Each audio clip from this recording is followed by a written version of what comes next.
If the energy level seems high, it's because today is the 50th episode of the morning meeting. Thank you for joining to preview the day on the campaign trail and around the world with Sean Spicer and Tim Hogan, America's sweethearts, as we talk about what's going to happen today, over the weekend, and of course, take your questions. If you'd like to be part of the conversation here on the two-way platform, please raise your electronic hand, raise it high and proud. We'll call on folks. As always, we'd like new folks to get in the conversation. So if you're new to joining and you want to be part of it, please do raise your hand. If you're on YouTube, welcome in also. If you engage in the chat, remember, before you type a single letter, think about the concept of the presumption of grace and peace, love, and understanding. Love your comments, but we like them to be out of the gutter. Speaking of that, we're going to talk about what's going on in North Carolina. While I preview the day, though, pretty limited schedule, which surprises me, and we're going to talk about that. I don't quite understand what's going on. If the candidates simply think, for the most part, it's good to let the other person out front because the more their other person's exposed, the better. Vice President Harris is in two battleground states. She's going to Georgia, where she'll talk once again about reproductive freedom, and I suspect Project 2025. And then she zips over to Madison, Wisconsin at 6:30 Central. So the Atlanta event is, or Marietta event rather, 2:20 Eastern. And then the event in Madison, 6:30 Central, 7:30 Eastern. Two events, that's decent, but she doesn't leave Washington until 12:45. So in my conception of the world, 45-ish days out, maybe start the day a little earlier. I don't get that. No public events known to me, at least. Donald Trump, Tim Walz, J.D. Vance, Doug Emhoff. Again, seems a little odd. We'll talk about that. President Biden is having a cabinet meeting that's featuring the First Lady talking about women's initiatives, health research. That's at 11:30 Eastern. And then, surprisingly, he goes to Delaware and he has a private, personal meeting, it says, with the Prime Minister of Australia. So let's start there. Sean, Donald Trump has an event tomorrow. He's got an event Monday. But that means between Friday, Saturday, Sunday, Monday, two events, at least known right now. Why his liberty's at stake? He's trying to make America great again. Why such a light schedule? What does that mean? I think it's a good question. I wish I had a better answer for you. So I don't know. I mean, this is the time when you're in the sprint. Early voting starts today in 3 states, including here in Virginia. And so I would be out there doing something. Yeah. It's a good question. Okay. And maybe he will. Maybe he'll pop up. Tim, do you have an explanation for both candidates? I mean, Walz and Emhoff don't seem to be doing anything today either. Harris leaving leisurely at noon. Like, what's the deal? Yeah, but 10. 2 events, right? So I'm giving her. She's checking the box, but in general, her schedule is pretty light. I mean, if you go back the last 2 weeks, more days than not, she's literally got nothing. Yeah. But it's also a comparison game of like how much Trump is out there, how much JD is out there. I mean, JD Vance is out there quite a bit. But I think if you're comparing the top of the ticket and how many events that they're doing, she continues to outpace Trump, and I think that's part of an advantage in the home stretch too. She's outpacing him, but still not doing very many. And we're going to talk about the kind of events she's doing in a second. But we got to talk about Mark Robinson. Can you go straight, please?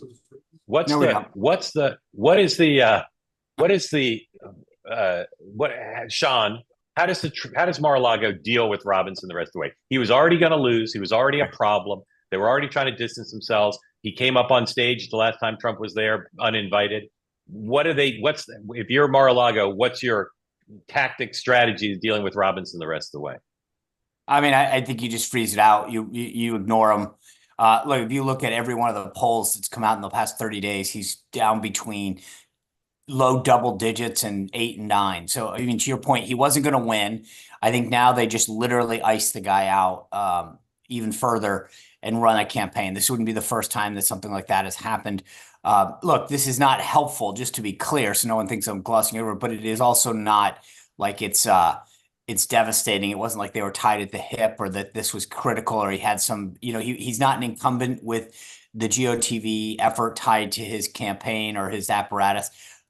We already knew that, to your point, he was going to lose. He was going to lose pretty epically. So it's not helpful, but it's not fatal.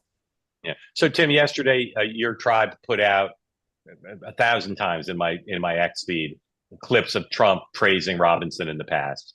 And obviously, that's different in the sense, but I just can imagine a swing voter cares about seeing an old clip of Trump praising him. So is this qualitatively different going forward than just the norm of there's a down ballot candidate who's horrible, not going to win, controversial, you distance yourself? Is there a way for the Democrats, again, you don't need to spin and tell us how horrible Robinson is or tell us all the great things Trump said about him in the past, but just from if you're in the DNC or the Harris campaign in North Carolina, how can you leverage this beyond the norm of a bad down ballot candidate?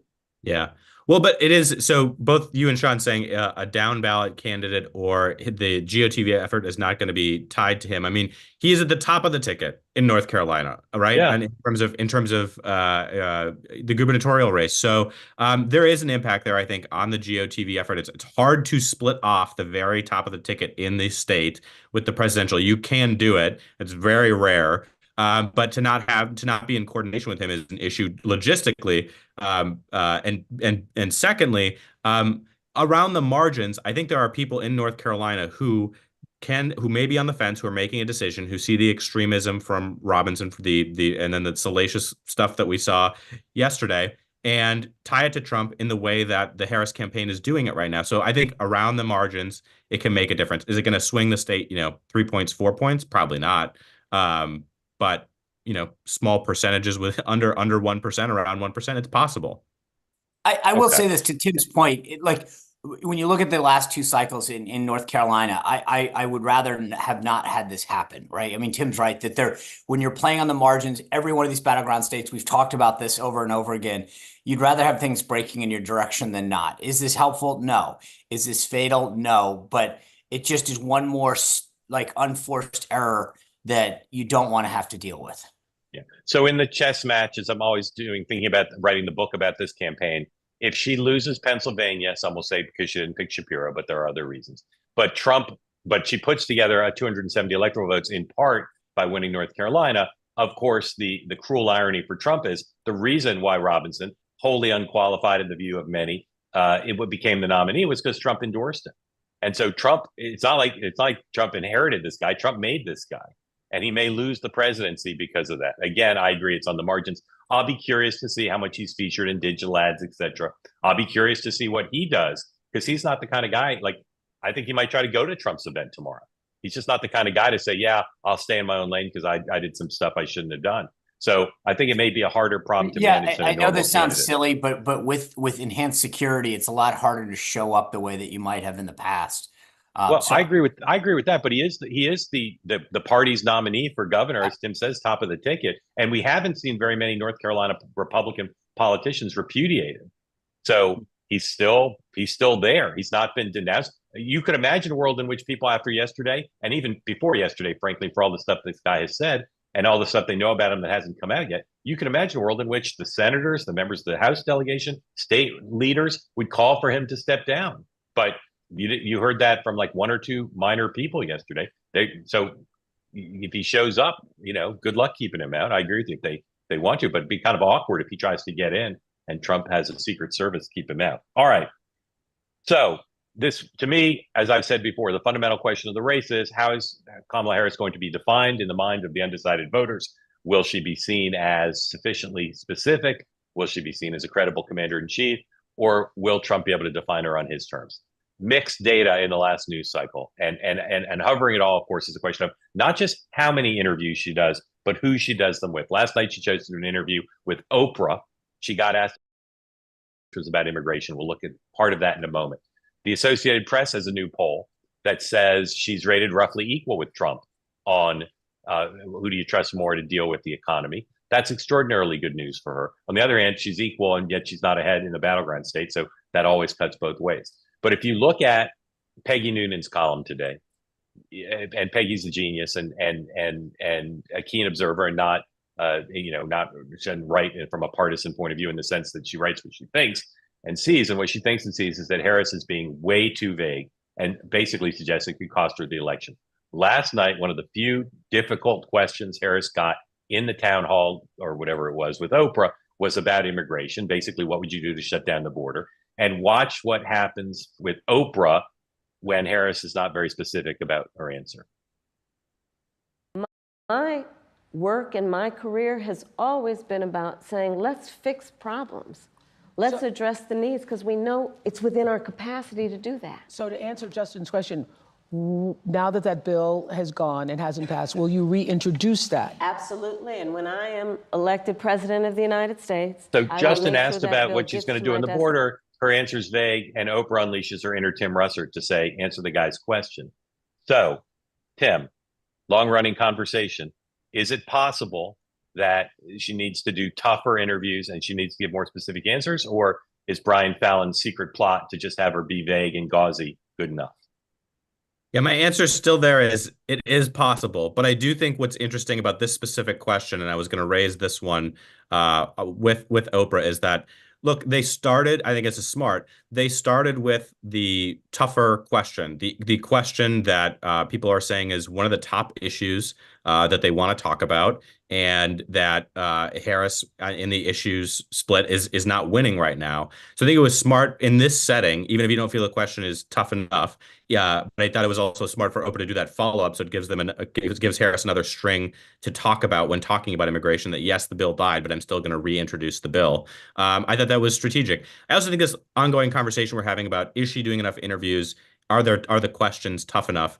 It's a little bit of a question of it's not always, and I don't mean this personally, Mark, but it's not always for you. You know what I mean? These interviews are not for the National Press Corps. They're not for reporters. I don't think they're for an me, audience Tim. who may be tuning in for the first time. Well, and yeah. you know, this may be the first time. The answers may feel repetitive, but there's also. I don't mind message discipline. I think that's fine. I don't like when reporters complain about that. I'm thinking of the 8 undecided battleground state voters we had, like Lauren, who's on today, in the focus group, and in Peggy Noonan's astute observation, and in the view of some Democrats I talked to, not you but others, who say she didn't have primaries, she didn't have caucuses, she didn't have town halls, she hasn't done serious interviews with serious follow-ups, and that could cost her the election. It's not for me. It's Tim. You could not tell me what her position is on transgender surgery for people in the country illegally. You couldn't tell me what her position is. You could tell me, if you were honest, what she said in the ACLU questionnaire. Yeah. You couldn't tell me what her aspirations are regarding the Green New Deal. You couldn't tell me, and you pay close attention. No, I mean, like, well, I think in particular on the Green New Deal, like, this is part of the question that she got asked in the CNN interview. It is mostly Inflation Reduction Act tracks as a way forward to fund clean energy. Okay, you're Kamala Harris. So I do think, ready? You're Kamala Harris. Ready? I'll be Tim Russert, the ghost of Tim Russert. Okay. Which portions of the Green New Deal that you supported, put forward by AOC and Ed Markey and Bernie Sanders, that hasn't been made law yet, would you still like to see be made law? I mean, that's too broad of a question. You talk about like no, it's not. It's not vague at all. But you asked that question. If you ask that question, she's going to say, "My plan is not the Green New Deal." Madam Vice President, you supported landmark legislation that you said was an existential necessity to save the planet. Which provisions in that bill that you supported that have not been made law that would you like to see be made law? She will say, "My values haven't changed on climate change and how we can spur a clean energy economy. The tracks that we have laid that I've helped pass as vice president is the Inflation Reduction Act." Would you like oil and vinegar, or would you like ranch dressing on that answer? I don't know what that means. You know, the funny thing is word salad. It's word salad. That's what it means. It's word salad. Can I just tell you? That's what you'd recommend. Sean, go ahead, Sean. The interesting question, the one question that I thought, I normally don't try to jump in and when someone's digging a hole, but our time is short. I thought that the question that couple asked about inflation and cost to me was so ridiculous. I mean, she started talking about the American dream. We all have aspirations. I'm literally blown away that to me is an easy answer. Like, sure, her team can come up with 5 or 6 policies, tax policy, regulatory policies, that she could just say, I'm going to be doing this, and that'll help bring costs down. It'll make the life more affordable for most Americans, home ownership just stupid stuff, but buy times, get an answer. She literally just went off about, we all have aspirations and we all want the American dream. And it just was like, are you, it was, actually. Yeah, go ahead. Sorry. No, anyway, the funny part about some of this stuff is that it's not hard. like your team can say, here are 5 things that'll get you out of that question that won't really mean anything, but will sound good. And So Peggy listed in her column 4 or 5 reasons why she thought Harris was not being specific. I actually think she didn't list the real reason, but I'm not going to get into that now. But just so you know, I think she missed the real reason, which we've talked about. I'm not going to belabor it. I want to get everybody in, but I want to ask you guys one more question. Important New York Times story about Harris dwarfing Trump on digital spending. Of course, digital spending and strategy was a huge part of how Trump won in 2016. He does have his side does have a great organic game of viral videos, but in general, you're seeing Harris just, and again, the Times story has the data, just outspending by tens of millions. She's got more money. They're putting it on TV and in digital. Sean, it seems to me that we're now back to, you can't just say if you're the Trump campaign, yes, we'll be outspent, but we'll have enough to win. Now it seems like maybe they won't have enough to win. What do you think? You know, it's interesting, not to go down too much of a rabbit hole, but back in the day when I was at the RNC, we always used to have the RNC hoarded voter data for a long time. The Dems had outsourced it to NGP Van, et cetera. We always said it was better to control it than to allow third parties to run it. It's just more expensive using hard dollars. And similarly, we've adopted the, hey, let's let third parties do the get out the vote and the registration at this point now under this new FEC ruling. The Dems, or the campaign, the Kamala Harris campaign, has taken sort of the opposite approach, which is we're going to control it. And I still abide by my old thing. I'd rather control it than rely on others. This is why I think the Harris team has an advantage going in. But get at the vote is related to digital, but this is both persuasion and get at the vote. But I think that they are relying less on outside groups to control their own message and destiny than the Trump team, which I think is allowing third parties, or hoping third parties is probably a better word, because there's still such a lack of legal coordination that can occur. Yeah. I would rather be them with more money and more control, and frankly buying it at lower rates when it comes to the podcast piece. Yeah. So Tim, if Trump loses, I'm quite certain that the postmortems will say outsourcing GOTV, outsourcing door knocking, outsourcing some of the messaging was just a cluster, and it was inefficient and cross purposes and all of that. So if you're sitting in Wilmington and you're spending tens of millions more on digital, you got to be feeling pretty good, correct? How's that for a softball? Yeah, right. That's a very tough question. No, look, the part of the question is, at this point, like, you have so much money, what are you going to spend it on, right? I think there is like some creativity that actually comes in at this point, in terms of trying to get people to get out the vote. I mean, like, you know, you could do Michael Bloomberg style catered rallies. We have a drone show outside of the Philadelphia debate. But it's like the advantage there is real, and I think most of the time you think about media, paid media, as like, you know, you're spending the tens of millions, hundreds of millions of dollars to kind of get to the middle for both and prevent the other person from gaining advantage. But when that money amount is so lopsided, that's when you can see an actual advantage start to develop. Yep, I agree. All right, let's go to your questions. Lots of good hands up. We're going to call in some folks. Frank, start with you. Tell people who don't know where you are, who you're supporting, and what's on your mind, please. You're unmuted, Frank. Go to it. I am. Good morning, everyone. First, I want to say thank you to Mark and the team. This is just a great service that you do for people interested in politics. I'm from Wisconsin. I live about 12 miles to the west of Milwaukee, and I have been a reluctant Trump voter in 2016 and 2020. Never voted for President Trump in a primary. This year voted for Nikki Haley. Who are you voting for in November, Frank? I can't imagine that I'll vote for the vice president right now. I'm leaning toward President Trump, mostly because of policies, not because of personality. Here's my question, which I've thought for the last 4 or 5 cycles. It's in the best interest of the media to keep it a close race until election night. And my question is, do you all, Tim and Sean, Mark, people in the mainstream media or the legacy media, do you have a good sense of who's going to win already? And we're keeping the horse race going just to keep people interested and to make sure people go out to vote. I try cases. I'm a lawyer. I try cases, and usually in hindsight, I know the spot during a trial when one side or the other is going to win.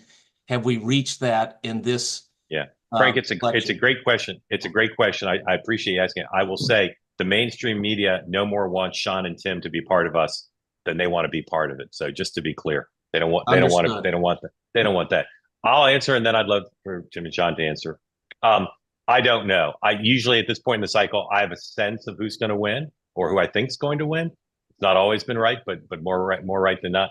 I really don't know. I could make the case for either of them. And by the way, I don't agree with those say it'll definitely be close. I think they could both win big. So I don't know who's going to win it. And the media does have a stake in the horse race, but they don't know either. And they also have a stake in making sure Trump loses. And so that has an effect on the coverage, obviously. Tim, do you know who's going to win?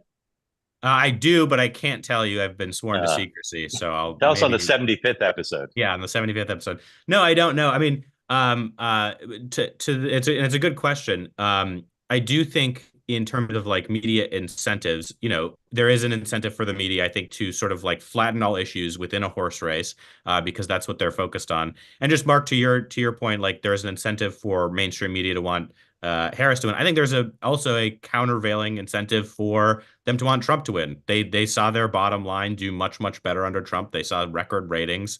So I think it's hard to say, they're in the tank. No, it's not. It's actually really easy. I mean, look, it's one thing between some of the corporate guys that look at the revenue piece of this, but anyone who actually is part of the media writing or editorializing or producing, there's no question about this. I mean, who they want to win on a personal level. Second to I think I can round out the three of us to say that I don't know. I know who I want to win. I don't want it to be close. I want a blowout. I want a decisive win.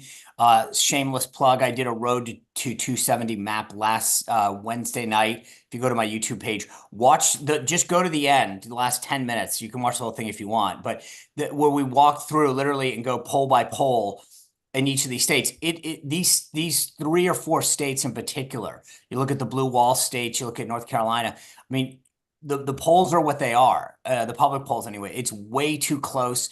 I can make a case, as Mark said, where Trump gets to 306, 310, but I can show you 269, 269 just as equally. And I mean, it involves Nebraska too. But the point is that this could be a nail biter, or it could be a 306 electoral vote thing, and we're not going to know until it happens. Yep. Do you see Frank, Vice President Harris doing a blowout though? She could. What? She could win. She could win 6 of the battleground states, I think. Frank, you know about our 50 for 50 program? I do not. Okay, so today's the 50th episode of the morning meeting. Please tell 50 people this weekend about the morning meeting and get them to watch. I have a lot. I will do that. I've been here since number 1. Okay, the other 50-50 is you Venmo us each $50. Yeah, nah. Frank, have a great day. Please come back often. We like all Wisconsin voters who voted for Nikki Haley and are ambivalent. Thank you. All right, let's bring in Justin Safey. He is a Florida Republican who knows a lot about a lot, and honored to have him. I think his first time on the platform as an active participant, although I know he's a regular viewer. Justin, welcome in. Are you voting for Donald Trump? I am indeed. All right. What's on your mind, fella? Thanks for having me. Mark, great to be here. Long-time watcher, first-time participant. To answer to your question, observation, and a question. You asked earlier on about why there aren't more events. My guess on that is there's only 7 states that are in competition. And if you're trying to map out where your candidate's going to go, there aren't a lot of targets. I mean, how many stops are they going to make in Nevada? So I think that and then the other thing is it takes a lot of effort to put on these events, and you want to have a good showing. It takes a lot of manpower to get people to show up at these things. So that was just one observation. Yeah. Second observation good point. Yeah. Second observation. I mean, it's just a logistical issue in terms of how many times you're going to go to Reno, Nevada. So on the issue of Kamala, as a Republican, I'm like, hide her. Go ahead, hide her. Do the same Biden hide the ball strategy, because voters need to have a level of confidence that she has command, and that she'll have command of being the chief executive officer of the United States of America. And the more they hide her, the less they're taking advantage of an opportunity to show that she can take that high position, and voters need confidence in her. And we know from your focus group and from the polls that there's still a lot of voters that have questions for her. And the more they hide her, they're preventing voters from getting across that threshold. So I say, great, go ahead and hide her. Don't let her do any tough interviews, and she'll never cross the 50%. She'll never cross the 50-yard line. The final observation is, I think there have been a lot of canaries in the coal mine for Kamala Harris that aren't getting enough attention. The lack of the Teamsters endorsement was incredible. And after all that the Biden-Harris administration has done for labor unions, the record is incredible. And the fact that their members are so overwhelmingly supportive of Donald Trump is a canary in the coal mine. And the other two canaries in the coal mine for the Harris campaign are the last two New York Times Siena polls, national polls. Trump was leading in one and they're tied in the other one. She needs to be up by 2 or 3 points in that poll if she's going to win this election. So, and the other thing is, if you look, final point, if you look at the New York Times analysis of how much the polls were off in 2020, after they totally missed the ball and said that Hillary Clinton had a 91% chance of winning in 2016, they tried to fix it in 2020. They undercounted Trump's votes, according to the New York Times, by 9% in Wisconsin, 7% in Iowa, Michigan by 5%, Florida by 5%, Pennsylvania by 4%, Nevada by 3%, North Carolina by 3%. So if you think that the pollsters have fixed it, great. But if you don't, then those undercounts that we saw in 2020, I think will persist. And to me, that's another canary in the coal mine, that these battleground states are within the margin of error. Justin, thank you. Lots there. I think all of it was really smart. Tim, Sean, what do you want to pick up on any of that? Or just in the nicest Justin's way. awesome. Oh, go ahead, Sean. Sorry. I just say, I think that the last point is what I'll touch on. I think, Justin, like, this is going to be really interesting. We've talked about this a ton, the screen for likely voters, and you know, I will be intrigued to see how close this thing, how much they've done, because they all pretty much mirror each other. So they're all using roughly the same methodology to some degree. I will be very interested to see if they got this right, because this goes back to this idea that the low propensity voter is going to be decisive in this election. And I just don't think that screen is accurate.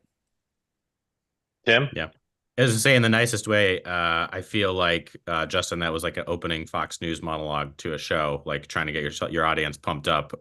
So it was well done. It was well delivered, is what I'm trying to say. Yeah. Thank you. But what I think is, we were talking about the AP poll a little bit earlier, and this question of whether or not she's doing enough, whether or not people know enough about her. There is a good trend line for us there, right? I think if the trend line was going in the opposite direction, or if we're stuck as Democrats, we would feel different. But the unfave for Harris is 50-44. The unfave for Trump is 38-58. The don't know enough about her has come down from 20 to 14. Needs to go lower, don't get me wrong. But I think if we were stuck, we would be much more worried. But there's a good and we've seen numerous polls showing a narrowed gap on who's better on the economy, for instance, which is along the same lines. Justin, thanks. We hope you come back often. I'll warn our affiliates, we are going to run a little bit over. Lauren, do you know what the concept at the White House is of walk-in privileges? Have you ever heard of that? You ever heard of that, walk-in privileges? So if you're a senior aide to the president and you have walk-in privileges to the Oval, it means you can go in anytime you want. You don't need an appointment. You just go up to the staffer outside and you say, I'm going in. Lauren, you have walk-in privileges at the morning meeting whenever you're here and you raise your hand, because you are a center-left undecided voter in Wisconsin. So you're everything to us. So did you watch the Oprah thing, Lauren? Oh, I did. All right. How did that move your needle on? How did that move your needle on if she's being specific enough? It moved my needle nowhere or the opposite way. Tim, I'm going to speak directly to you, and I'm really hoping that this question can be answered. Okay. I've heard JD Vance and Trump talk about these 3 topics, and I'm wondering if Kamala plus Walz could speak on them whatsoever at all. I'm just trying to get the depth of what they understand about issues. Okay, so she's talked about AI before. Does she have a plan to get 3 times the amount of energy we need to be able to power AI for the next decade? She's talked about how 10 to 20 years is really important, these next 10 to 20 years. Okay, so I'd love for her to talk about that. What are we going to do in foreign policy to get deterrence back? We've completely lost all of our deterrence. There's wars all over. Why doesn't she tell us 3 ways that she can use AI to make the federal government more efficient? if she could talk about those 3 topics with a podcaster, with anyone, I just cannot listen to one more of the exact same speech in slightly different words. And it's just like, there's more to life than 3 things. And so that's my question. Yeah.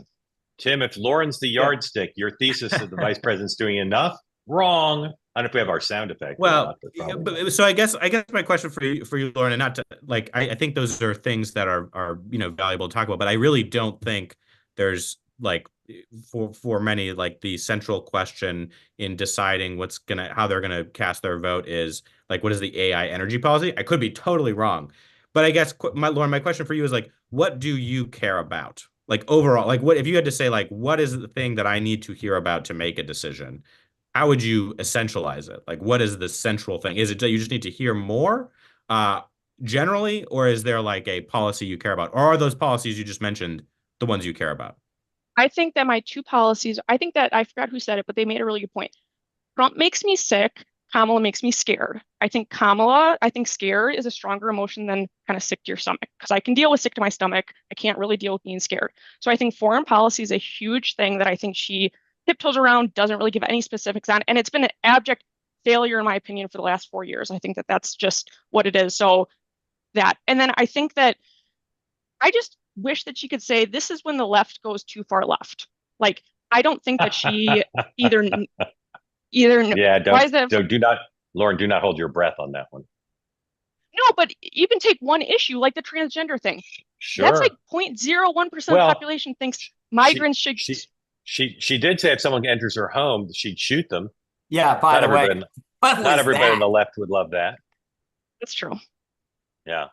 So I shouldn't laugh because she did it last night. Lauren, any closer to deciding who you're going to vote for?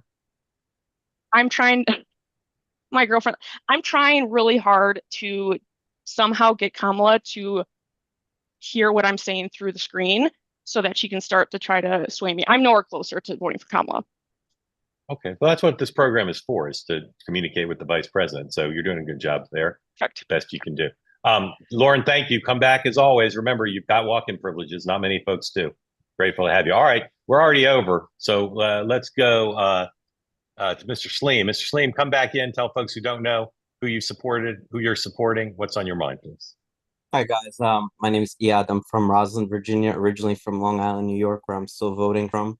I'm supporting President Trump.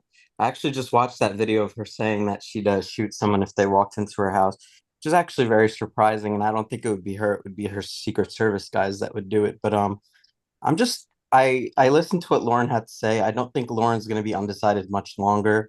I think if foreign policy is your top priority, which it is mine, I'm very interested in foreign policy with parents that are immigrants from Lebanon, where we're seeing pagers and walkie-talkies blowing up everywhere. I think it's definitely a top issue for people like Trump voters that want to. Yeah, I'm sorry to interrupt you, but we're running up the deadline. I need to get one other person in. So, question, please.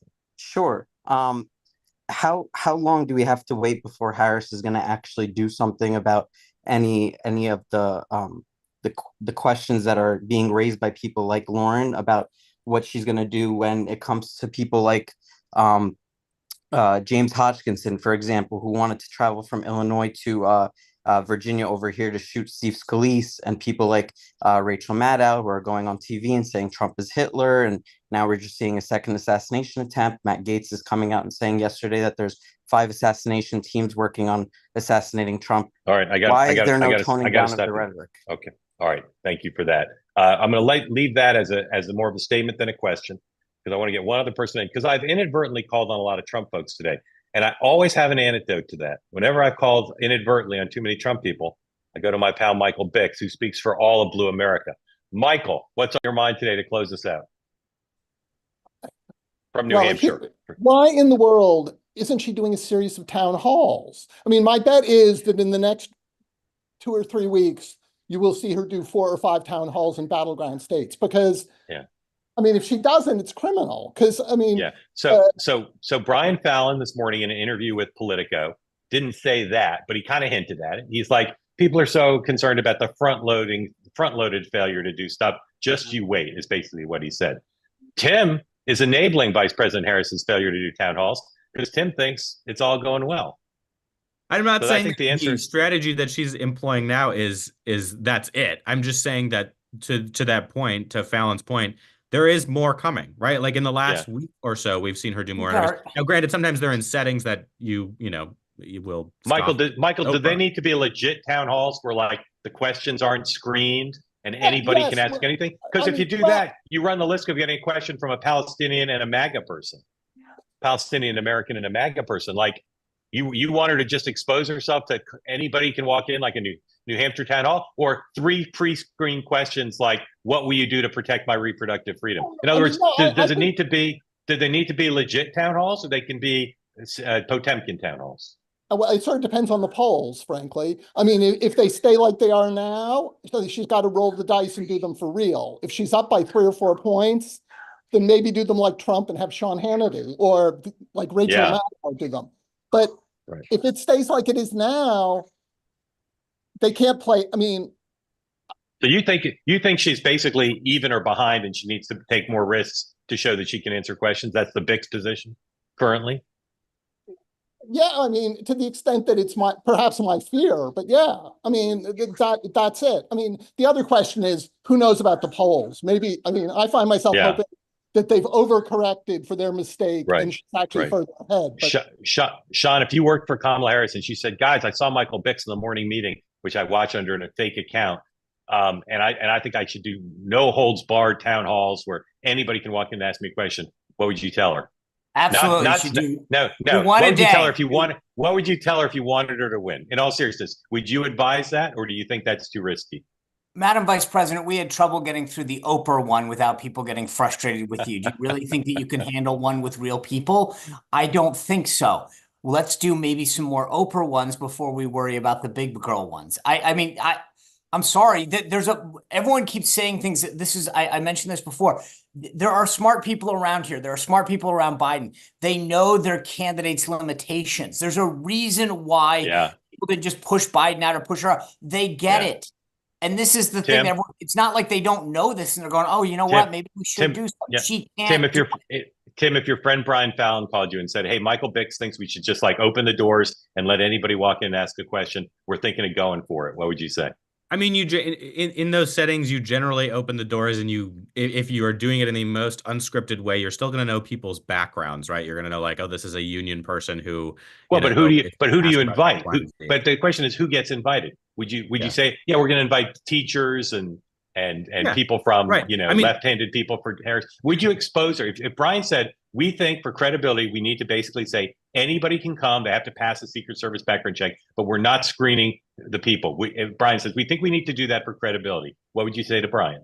Yeah, I think that's fine. But what I will say is what they are doing right now, and to Sean's point, is like it's not a limitation of the candidate. It is pressing an advantage, and to have Sean is saying it's a limitation of the candidate. Around what you're doing is valuable. Sean is saying it's a limitation of the candidate. Right. I'm saying I disagree. I don't think it's a limitation of the candidate. I think it is just smart, measured, cautious optimism on the behalf of the campaign, and I think that's smart. But I mean, optimism at this stage would seem to be full. Confidence. Confidence in what?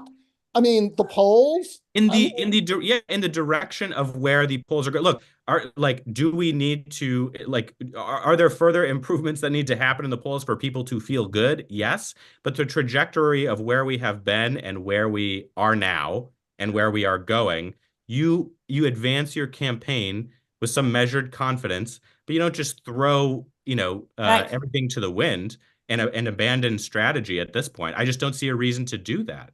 Almost every single, Michael, do you mind if almost every single person that's undecided that comments in Mark's focus group on this platform who wants to be with her, who says, I don't like Trump, I want to be with her, says the same exact thing. I want more detail, I want more substance. And their answer is, yeah, what else? And my point is, this is not difficult. The answer is right in front of you guys, and you won't do it because you realize you can't. That's it, plain and simple. I mean, there's no other explanation, which is every single person knows exactly what people who want to be with her want, and you won't give it to her. So there's a reason, and that reason is simple. She can't do it. there's this, I mean, I think the other reason is that there is still this residual arrogance that was demonstrated by Hillary Clinton of Democrats thinking that, oh, well, we can just put this in the bag by being cautious. And I think being cautious is going to be really dangerous. And come on, she's a prosecutor. She can do this shit. I mean, if she can't, she's in trouble. I mean, I don't believe that she can't do it. And so she talks about shooting somebody and slips up a little. That just makes her look human. I mean, you're right. Every single undecided voter is like, I need to know more about her. So like, roll the dice. But I will say this, just as a side note, because I don't want it to go lost. I wrote it down because I thought Lauren's comment was actually just so perfect. There are so many voters that say, I'd rather be sick, or I'd rather take sick than scared. And that's why I'm saying that I think that there's an answer here, which is so blatantly obvious, and there's a reason. So I'm reading in the chat, people are like, oh, he underrates it. I'm not underrating her. There's a reason. Her staff, like I said, I respect her team. They're smart people. They know they don't need a focus group to tell them what we're saying. They encounter this every single day, and they're not doing it because they understand their candidate. Michael, thank you. Enjoy the beautiful New Hampshire weekend. I hope you get to Portsmouth. You get to Portsmouth this weekend? I recommend. Well, yeah, I mean, I live 5 miles away from it. Yes, I have to go. Yeah. Fish shopping today. It's called getting the mail. Okay. Get a beer at outdoor Portsmouth beer garden or something. Thank you, Michael. Thank you to everybody. Again, 50 for 50 this weekend. Please tell 50 people about the morning meeting.